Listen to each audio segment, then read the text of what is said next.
A random survey was conducted about gender and hair color. The table records the data.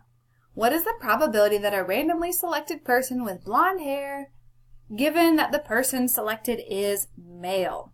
Okay, so just like always, we're going to check the formula sheet to see if anything helps us. And we do have a formula for this. This is conditional probability.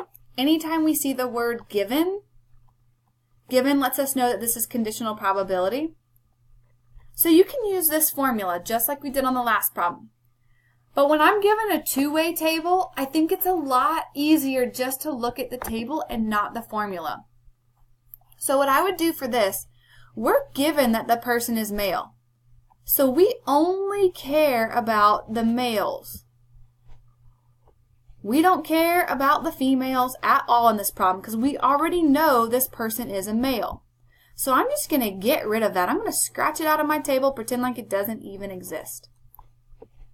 So now that I know the person is male and given that they're male, I want to know the probability that they have blonde hair. Alright, so remember probability is always the favorable outcomes over the total outcomes.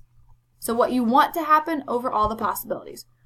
Well, in this case, it asks for blonde hair, so that's what we put on top. There's 876 males with blonde hair, and then the total, there's 1,506 males. So I would go ahead and divide those. 876 divided by 1,506, and I get about 0.58.